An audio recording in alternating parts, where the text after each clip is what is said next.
1988 pass out সমস্ত ছাত্রছাত্রীদের বিদ্যালয়ের পক্ষ থেকে স্বাগত, সুস্বাগত। আপনারা এইটে পরীক্ষা দিয়েছেন, আর আমি মে মাসে জয়েন করেছি। 88 মেতে এই বিদ্যালয়ে পা রেখেছি। গত 24শে জুলাই আমি রিটায়ার করেছি। বিদ্যালয়ের আসি এখন সপ্তাহে দুদিন, নবম, দশম, একাদশ, দ্বাদশ 4টি শ্রেণীর ক্লাস করতে হয় আমাকে, করি।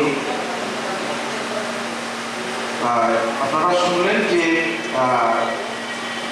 আপনাদের প্রান্তীয় মাতৃসময় বিদ্যালয় আগামী 2026 সালে 75 বছরে পদার্পণ করছে এবং 2027 সালে তার এই 75 বছর পূর্তি অনুষ্ঠান হবে। সূচনা এবং পূর্তি দুটোই এই বিদ্যালয় প্রাঙ্গণেই হবে। তার মধ্যে 2026 সালে 25শে জানুয়ারি পুনর্মিলন উৎসব প্রাক্তন ছাত্রছাত্রীদের আয়োজন করা হয়েছে। 27টা আমরা এখনো ডেটটা করিনি। আমার আবেদন থাকলো সবার কাছে, আপনারা প্রত্যেকে আসবেন। এই মাতৃসম বিদ্যালয়ের প্রতি আপনাদের ভালোবাসা প্রমাণ আপনারা সবাই দিয়েছেন। আমি তো খুব অবাক হয়ে গেছি যে এক্ষুনি অ্যাটেন্ডেন্স খাতাটা দেখছিলাম, 160 জন উপস্থিত হয়েছে। অবাক ব্যাপার, সত্যি খুব গর্বের বিষয়। আর একটু আগেই লাঞ্চ করার পরে গোলামবাবুকে বলছিলাম যে দেখো, একটা কত বড় স্কুলে তুমি প্রধান শিক্ষক হয়েছ, যে বিদ্যালয়ে দেখো মাঠে 10টা গাড়ি দাঁড়িয়ে আছে। ছাত্রছাত্রীদের বৈভব, তাদের এই গ্রামীণ এলাকা থেকে একটা মাটির বিল্ডিং থেকে তাদের পড়াশোনা করে আজকে নিজেদেরকে উচ্চ জায়গায় প্রতিষ্ঠিত করা, এটা বোধ হয় এই শ্যামসুন্দরপুর পাটনা উচ্চ বিদ্যালয়ের ছাত্রছাত্রীদের মধ্যে দেখা যায়। বহু ছাত্রছাত্রী আসে বিভিন্ন সময়, হয়তো 1 জন, 2 জন, 4 জন, 5 জন এরকম করে আসে, কিন্তু এইভাবে এত ছাত্রছাত্রীর উপস্থিতি মানে কল্পনার বাইরে। এখন সত্যি আশিসা বলে গেছে, বংশবাবু বলেছেন, স্যারও বলেছেন, হ্যাটস অফ, রিয়েলি, মানে we are all proud of you. যাই হোক, এখানে 3টে আবেদন করবো আমি। প্রথম হচ্ছে 2027 সালে যে স্মরণিকাটা বেরোবে,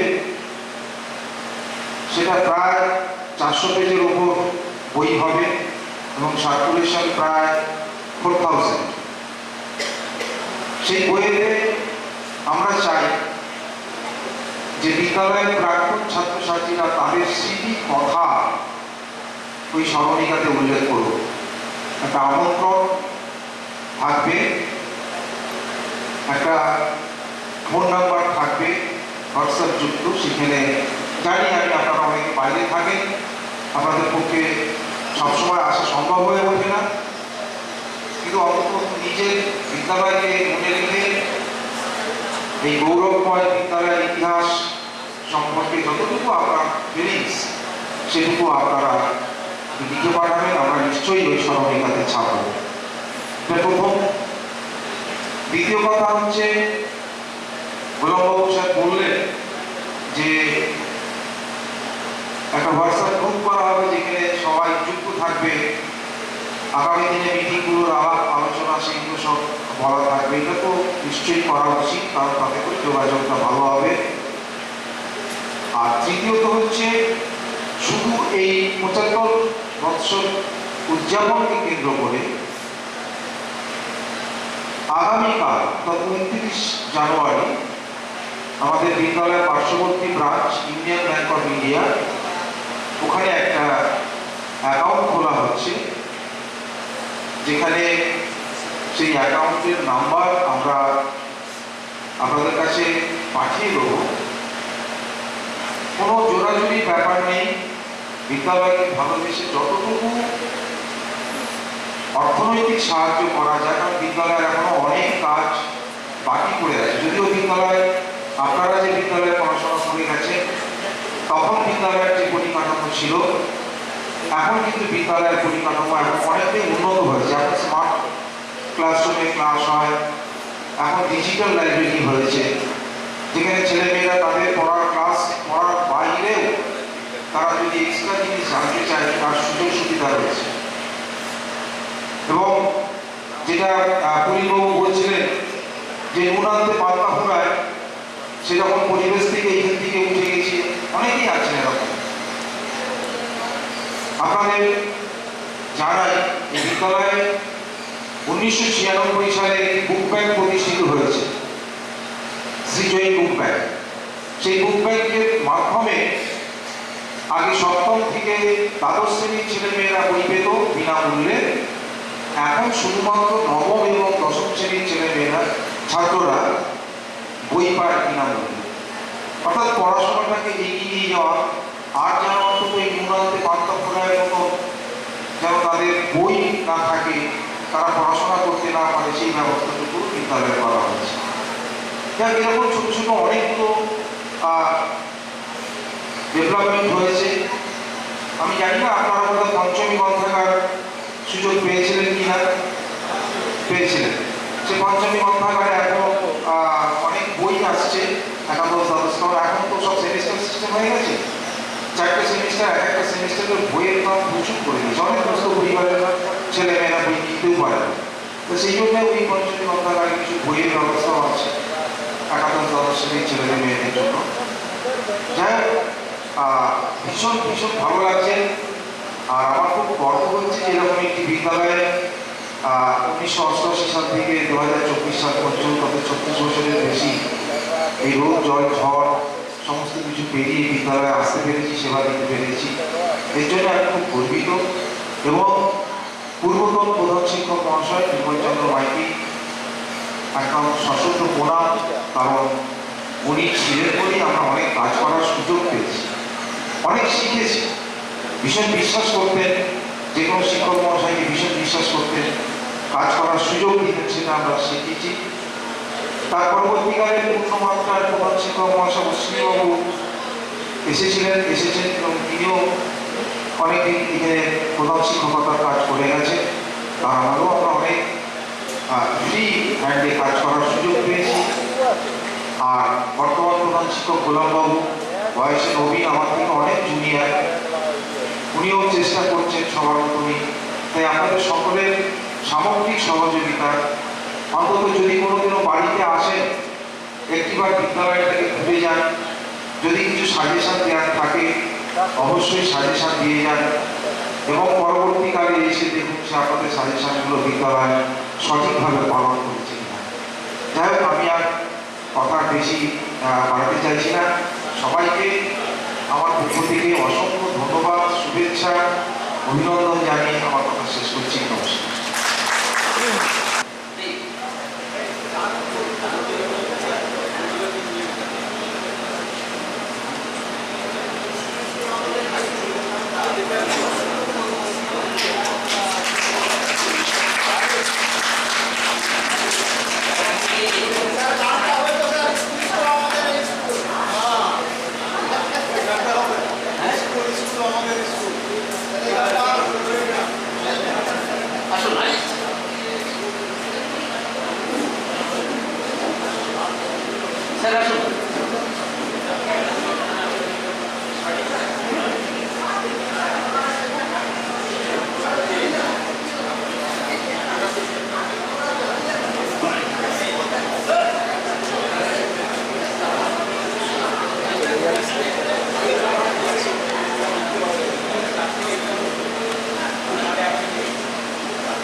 আজকে এই মহতী উদ্যোগে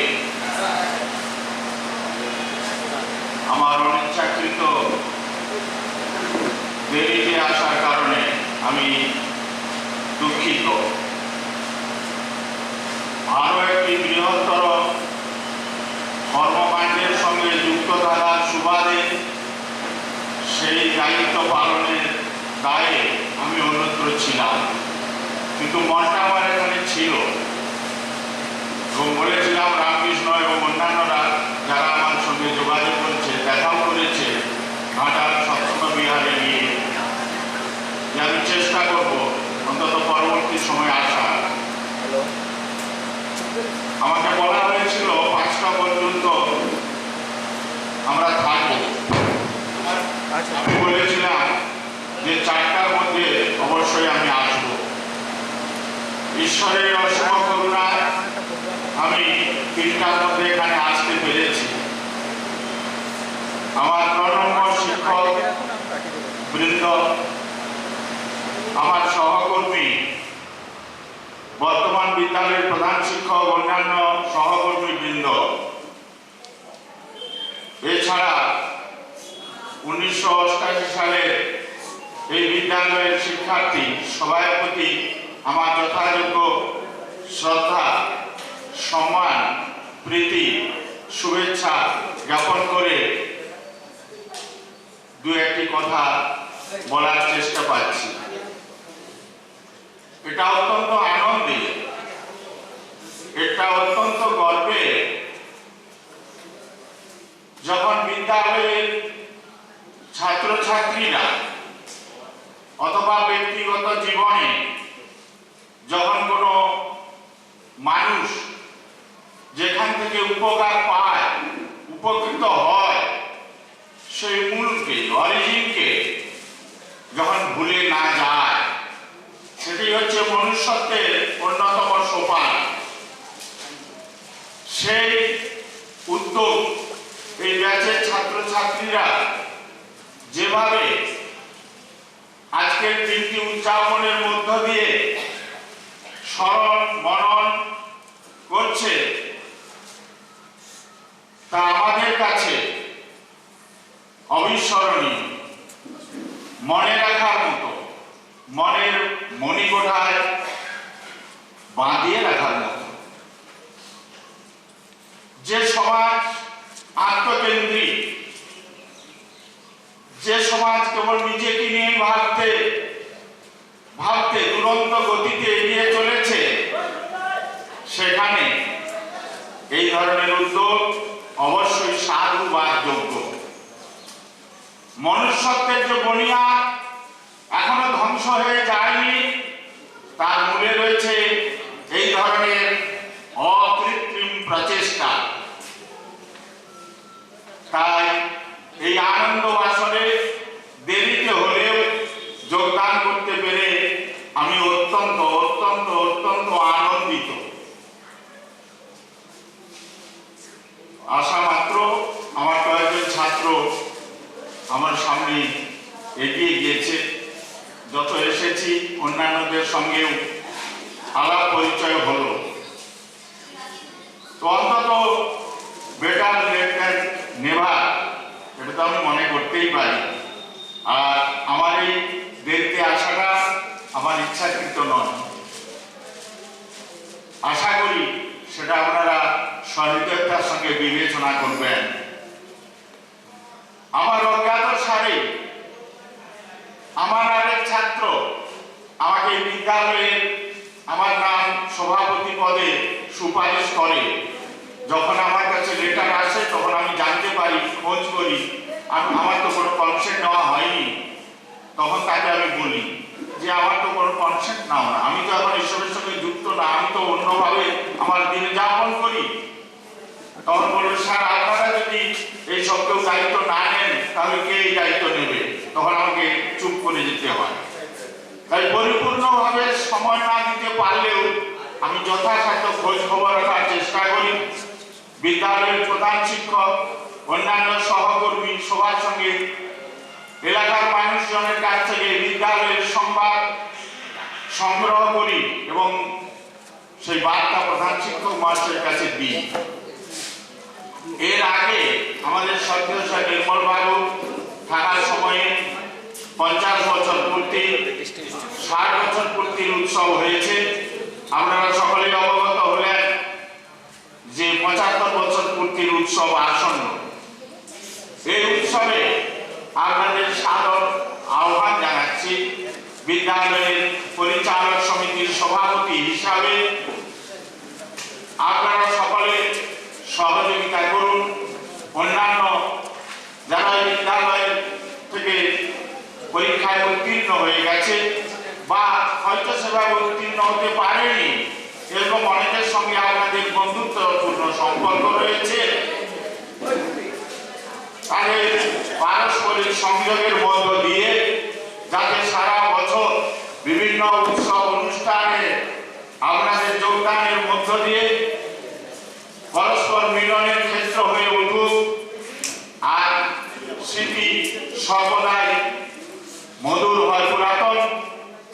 কারণ সেই যে ছাত্র জীবন, তখনকার যে শিক্ষকতা জীবন, ছাত্ররা যেমন তাদের ছাত্র জীবনকে উপভোগ করে, স্মৃতি রোমন্থন করে, আমরা পুরানো দিনকে উপভোগ করি এবং সেটা আরো মধুর হয়, সেটা আরো আবেগ ঘন হয়, সেটা আরো আমাদের নিজেদের মননকে, চিন্তনকে সদর্থকভাবে এগিয়ে নিয়ে যাওয়ার প্রেরণা দেয় যখন আমরা পরস্পরের সঙ্গে মিলিত হই।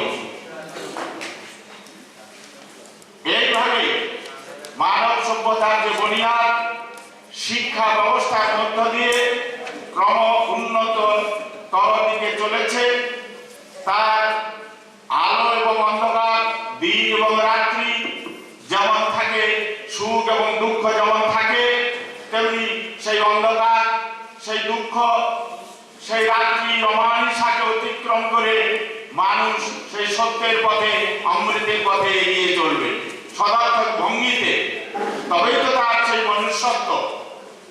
আজকের এই অনুষ্ঠান সেই লক্ষ্যে, সেই উদ্দেশ্যে এগিয়ে চলুন। আমরা পরস্পরের মধ্যে চরৈবতীর মন্ত্রে দীক্ষিত হয়ে হাত ধরাধরি করে আগামী দিনের নবজাতকদের জন্য এই পৃথিবীকে যতটা পারি সুন্দর করে গড়ে তোলার অঙ্গীকার গ্রহণ করি। সবার সর্বাঙ্গীন কুশল মঙ্গল ও ইষ্টিত জীবন প্রার্থনা করি।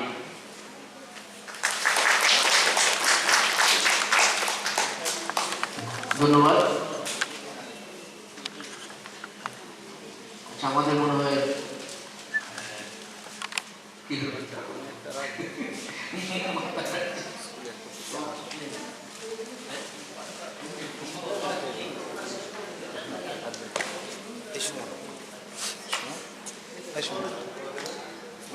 কয়েকটা স্যারেরা চাইছে। তাহলে আমাদের এই সভার সমাপ্তি সূচনা করার জন্য আমি সভাপতি মহাশয় শ্রী ত্রিলোচন বাবু মহাশয়কে একটু আহ্বান করেছি। বসুন না স্যার, আপনি বসুন।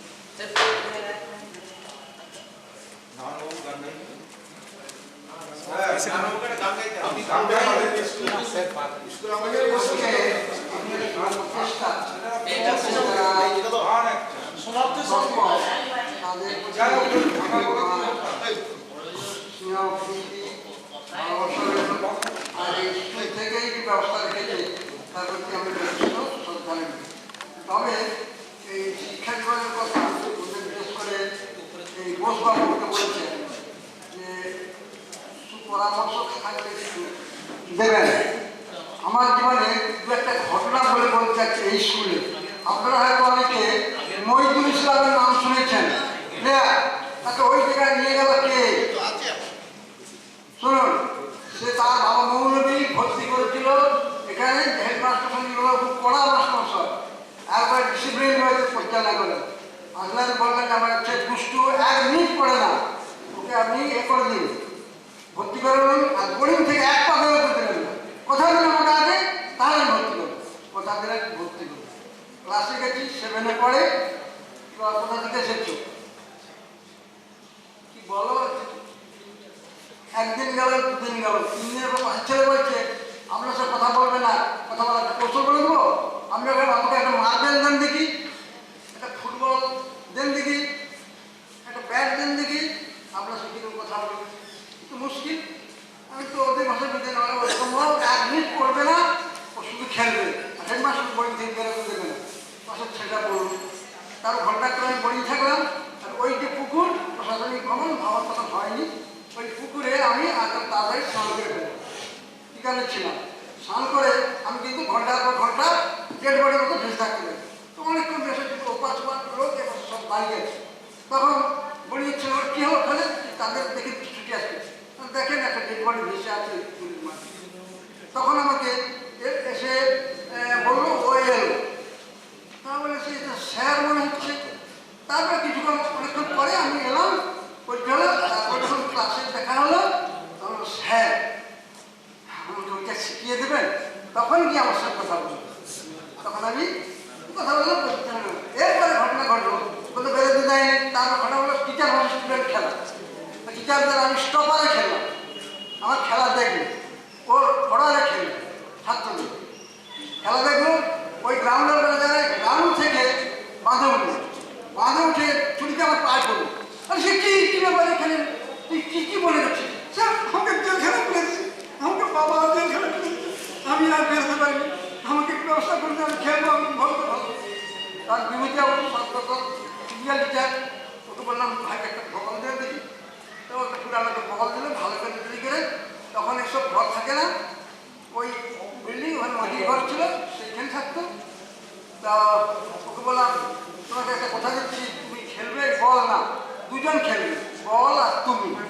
সময় হচ্ছে রাত্রি 12টা থেকে 2টার মধ্যে, 15 থেকে 20 মিনিট, তার বেশি খেলবে না, তখন সব ঘুমিয়ে যাবে, কেউ জানবে না, হেডমাস্টার না, কেউ জানবে। তখন আমাকে বললো যে ঠিক আছে স্যার। সে খেলতো, পাশে কারোর সঙ্গে কথা হয়, ওই 8 পিরিয়ড ছেড়ে এখানে সবার শেষে বেরোচ্ছি, আমার ক্লাস শেষে থাকতো। ওই গ্রাউন্ডে এসে মাঝে স্যার আমি 15 মিনিট খেলেছি, স্যার আমি 20 মিনিট খেলেছি, অত খেলছিস কেন? 10-15 মিনিট বলেছিলাম। যা খেলে তারপর সেই থেকে সে চলে গেল টালিগঞ্জের একটা যেতে। পরবর্তীকালে তারপর সে যা হয়েছে আপনারা সব শুনতে পাচ্ছেন, ঘটনা। আর একটা ঘটনা বলছে যে স্কুল জীবনে সংস্কৃত উঠে গেছিল অনেক দিন, রামফ্রন্ট সরকার তুলে দিল, আর হবে না। তখন 7-8-এ কেউ একটু করে নড়া বেঞ্চের উপরে দাঁড়া, আমাকে এই কথা ছেলেটা শোনায়, তার তো হলো না, বাদ যাবে না। সংস্কৃত, আমি সংস্কৃতের শিক্ষক, এর তো হবে না, সংস্কৃত বলতে হবে। আর আমার গুরু ঠাকুর অনুকূলচন্দ্র বলেছেন যে সংস্কৃতটাকে রাষ্ট্রভাষা করতে হবে, তবে গিয়ে শান্তি, নাহলে সমস্যার সমাধান হবে না। তখন আমি বললাম, হেডমাস্টার বললাম শ্রদ্ধা নির্মলাকে যে সংস্কৃত চালু করে। কয়েক মান বলার পর আবার বিরক্ত হয়ে বললাম, দূর এসব কেন করছো, শুধু সরকার করছে না, তুমি শুধু আমাকে বিরক্ত করছো। ম্যানুয়াল খুলে দেবো, হেডমাস্টার ম্যানুয়াল খুলে দেবো, আছে 9-10 অ্যাডিশনাল আছে, এই ইলেকট্রিক সাবজেক্ট। আমরা 9-10 খুলব, 9-10 খুললাম, 9-এ পরীক্ষা হলো, 10 পরীক্ষা হলো, তাদের ফাইন পরীক্ষা আমরা বললাম যে না একদম হবে না। তারপরে বাদ দিয়ে দিল, তুমি ছাত্রই পাবে না মরুভূমিতে, 5টা ছাত্র জোগাড় করো দেখি, আমার সঙ্গে জোগাড় করবো, ঠিক আছে জোগাড় করো। আর 3 তালে গেলাম, 5টা ছাত্র ডাকলাম, 5টা ছাত্র ডেকে এনে তোমার নেবে, কি করতে নেবে, কিছু ভবিষ্যৎ আছে, আমাদের ভবিষ্যৎ বুঝে রাখতে ভবিষ্যৎ অভিশাস পরীক্ষা, আইএস পরীক্ষা। তখন ইতিহাসে কত নাম্বার পাবে, সংস্কৃতে যেখানে ইতিহাসে 60 থেকে কেটে যাবে, সেখানে 80-এর কাছে নাম্বার পাবে, এইসব বলে বুঝে রাজি করা হবে। তাই এটা সব সামলো, আমি ক্লাস দিতে পারবেন, বলুন রুম আছে আপনার, না রুম দিতে পারবো না, বললাম শেষকালে যখন আমি ছাড়ছি না, তখন আমি বললাম আপনি এক কাজ করুন, কি বলছেন তুমি একটা ব্যস্ত করতে পারবে, ক্লাস এখানে হবে না, ক্লাস হলো তোমার বাড়িতে দিতে পারবে, বলো। আমি হ্যাঁ দিতে পারবো, ঠিক করে বলো, 3 বার বলি, হ্যাঁ। তাই 11-12-কে আমি ওই আমার কেন্দ্র আছে, সৎসঙ্গ কেন্দ্র, ওইখানে পড়ে আমি বসে গেলাম। আসছে বহুদিন ফাইনাল পাই, সায়েন্সের 36-38 ফাইনাল হয়ে যাচ্ছে, সব পাচ্ছি, আসছে বহু বছর। সেই বছর 6-দের মধ্যে 5জন ফার্স্ট ডিভিশন পেল। তখন তিনি বললেন যে ঠিক আছে আনন্দে আছেন। তারপর বছর আবার সেটা 93 কথা বলছে, তারপরের বছর সে ফাঁক গেল, রেজাল্ট আউট হলো, দেখা গেল আসছে একবার 0, একটা ফাইনাল নেই। তখন বললো কী ব্যাপার, তার সরল বললেন ওনাকে বলুন, তারপর কী ব্যাপার, আমি তার পড়াই না, আর কতদিন বাইরে পড়াবো, 2 বছর পরিবেশ একটা গাছ বের দিচ্ছে, আমরা কিছু বললাম না তো। সব এক্ষুনি ক্লাস নেন, তাহলে বছর 0 একটা নেই। তারপরে বছর দেখা গেল আবার ফাইনাল, এই 2001 সালে আমি রিটায়ার করেছি। সেই বছরই আসছে 26 জন ফার্স্ট গ্রেড পেয়েছিল স্কুল থেকে। তা তিনি আমাকে সম্বোধন দিতে, আচ্ছা, তারপরে এতে আসছি।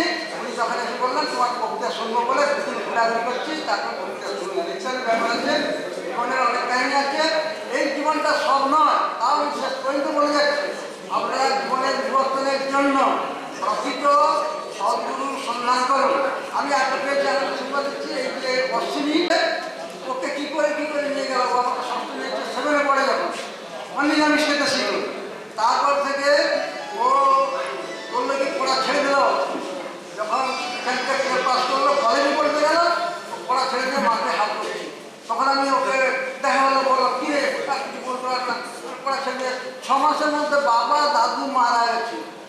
আমি সঙ্গে আমি তো বললাম বড়দা ঠাকুরের পরে ছেড়ে আছে, উনি একাই দিতে অনেক কাছে আশীর্বাদ নিয়ে হয়েছে। বেঞ্জামিন গেল, আশীর্বাদ নিল, করলো। আজকে অশ্বিনী কি হয়েছে, সিনেমার কাজে গন্ডগোল ছিল, সেও ঠাকুরের দেয়, সমস্ত কিছু করা আছে। এইরকম বলছি, বর্তমান পুরুষোত্তমকে আপনারা ধরে চলুন। আগেও কিছু বলেছি যে জীবনে শান্তিভাবে বিবর্তন হবে, তাহলে হৃদয়ের কথা আপনাদের বলেছি। হৃদয় কিন্তু কথা হবে, ঠিক মতো না পথে চললে আপনি বলছেন এই জীবনে কি সাফল্য হতে গেলে আনন্দ পেলাম, না, এ অনন্ত জীবন, এটা এক খণ্ড মাত্র। আমরা এই ধরুন 60 বছর 70 বছরের 45 বছরের জীবনে ওই 2 বছর 4 বছরের জীবনের সঙ্গে তফাৎ আছে। আমি বাংলা জীবনে এক পরিসর যৌবন ইত্যাদি সমস্ত জীবন গেছে, কিন্তু বর্তমানে এই অনেকে সাফল্য পেয়েছেন, তাই এসেছেন বা সেরকম এই জীবনটা যদি ঘুরে যাওয়া ওই জড়ভারণীর মতো হরিণে পৌঁছে যেতে হয়, তা তো মুশকিল। মৃত্যুকালে যে ভাব ধরে ছেড়ে শরীর যায়, যেমন জন্য তেমনি স্থানে ওইভাবে তো পায় না। বিবর্তনের জন্য সদ্গুরু গ্রহণ প্রতি প্রত্যেকের 12 বছর দরকার। সেই জন্য আমি ভোর থেকে ঘরে দীক্ষা দিয়েছি, 10 মিনিটে 10 টাকা দীক্ষা দিয়ে তবে এখানে এসেছি। তারপরে আবার দেখি কোথায় কি হয় ইত্যাদি ব্যাপার। প্রত্যেকে মুক্তির পথ দিতে হবে, এটুকু সব নয়। অন্য পেয়ে গেছেন অনন্ত জীবন, আমাদের অনন্ত জীবন তার কাছে পৌঁছতে গেলে কিন্তু খণ্ডিত এতটুকু জীবন, একটা 80 বছরের জীবন থেকে অনন্ত জীবনে দিতে হবে। তাই আমাদের বর্তমান সচিবানন্দ তাদের বিজ্ঞানে চলবেন। এই জন্য আমাদের সময় নিয়ে বিশেষ করে বিনোদন পাচ্ছি। অশ্বিনী এসেছে প্রথম থেকে আসছে, অশ্বিনী গেলে সৎসঙ্গে একটা বসন্তপুর স্কুলে একটা মহকুমা সৎসঙ্গ হয়েছিল, হাজার লোক সেখানে। তাই ও আমার ছাত্র বটে, আমাদের সৎসঙ্গ নিয়েছে, আমার ঠাকুর কাজ করছে, অনেকে আছে এখানে। সাধারণত 13 জন মাস্টার দীক্ষা নিয়েছিল।